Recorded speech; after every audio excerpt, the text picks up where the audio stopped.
Howdy, Shasta College. Here we are, the last week of February. It's a leap year, 29 days. Don't forget that. Things are creeping up on us fast. This week, I want to talk about poetry. I just graded the Shakespeare papers. Was pretty impressed when people embraced the poetry of the language. Language is what elevates everything. Elevates us as humans, characters, cultures, and it divides us. For the people who aren't as literary with language, Shakespeare elevated the language to new heights, and others took their cue from him and saw what language could do. Um, how it could change things, how it can make people feel, how they could write about feelings, emotions, and the human heart in conflict with itself. That's right. Which is what most poetry should be about, if it isn't. During this era, we're on chapter 27 of the book. Please take a look at it because all these poets I'm going to talk about tonight, briefly, until my voice gives out on me, are in that chapter. It's called the Romantic Era of our journey down through the humanities here. Why romantic? Well, start reading some of those poems and see. Give them time, give them space, read them slowly, quietly. If we're in class together, we'd be reading these out loud. We're not, too bad. You don't want to hear me read them, do you? No. Why romantic? Well, why is it referred to as that? Well, it was the times. We're coming into the industrial age. Things are changing rapidly. Our American Revolution, for one, we are now free of the tyranny of the king, and that changes things. And there were poets starting to pop up during that era who are writing about the changing times and who we are and who we're allowed to be, the liberty and the freedom we had, freedom of expression. If you want to compare it to now, they're putting limits on expression right now in this very, very interesting climate in Washington. Some states are banning books because they don't want people to know things. They're afraid of knowledge.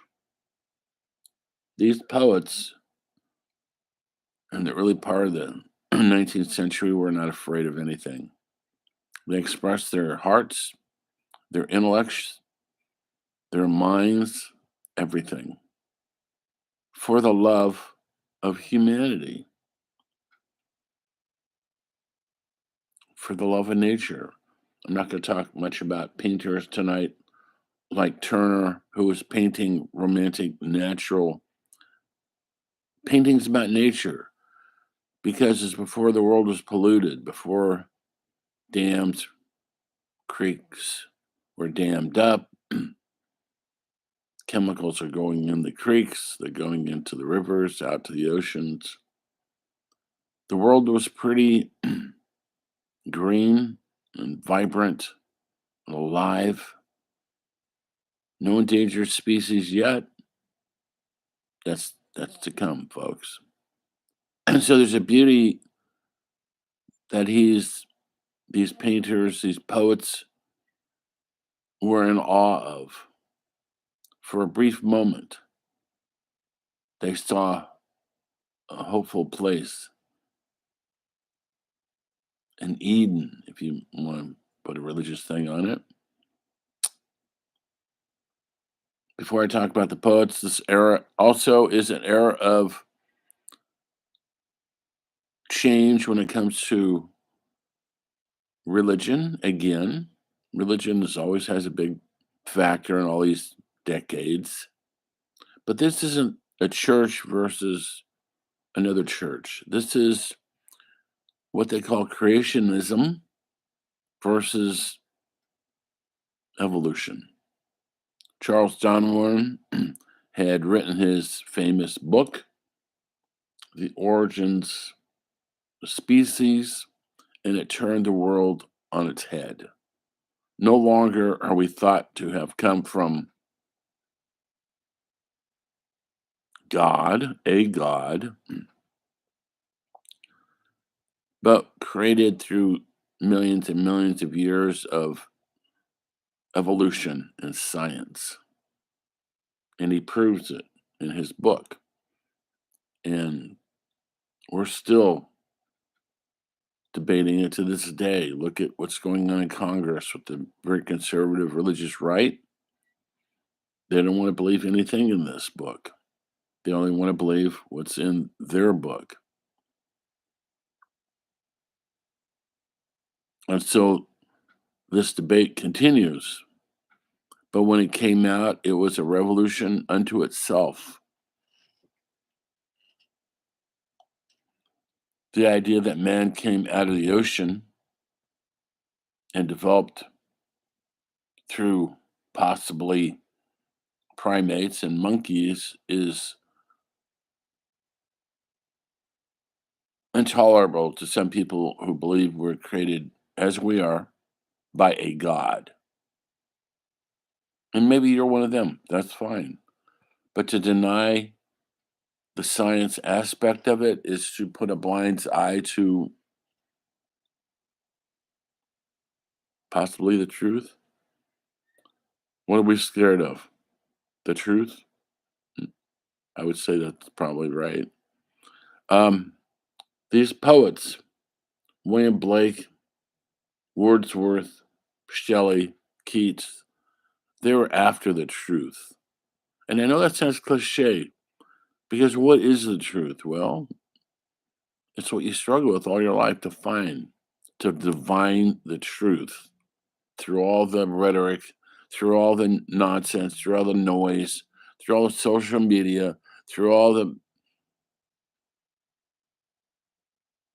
back and forth of bad thoughts, bad language, people who are afraid of the truth, don't want to know the truth, or they have a truth that they're comfortable with.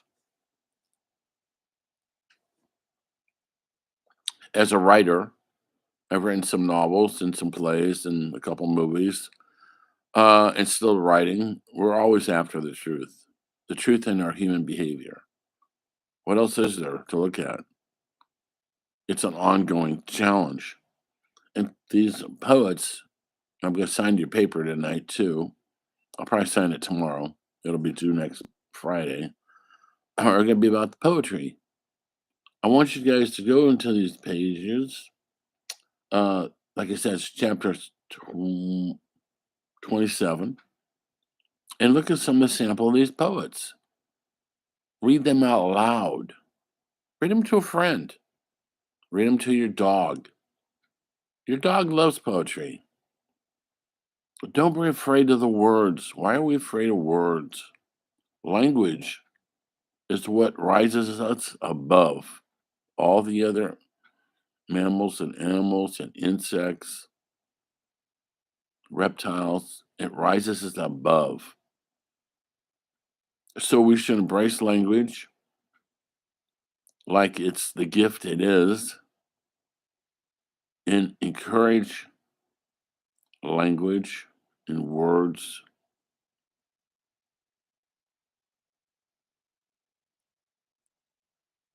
Are we losing our language?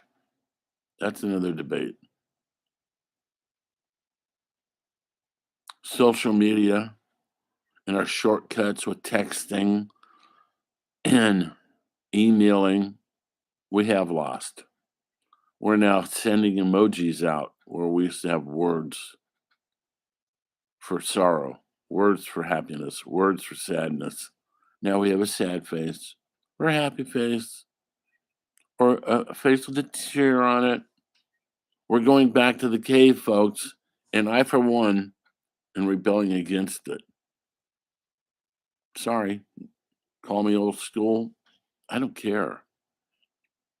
When you believe in something as strong as I believe in language and the truth of words,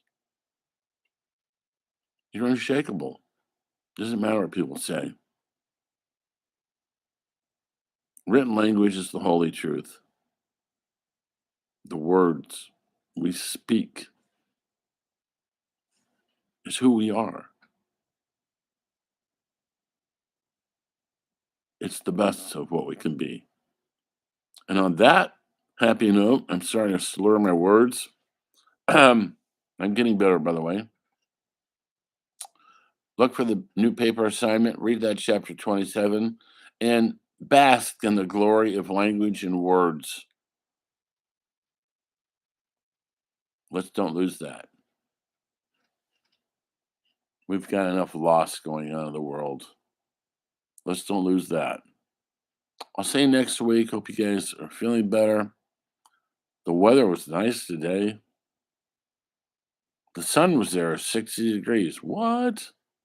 Anyway, I'm going out to see music this weekend, Friday night at the Oddfellows. My favorite girl, Anna Jay's playing.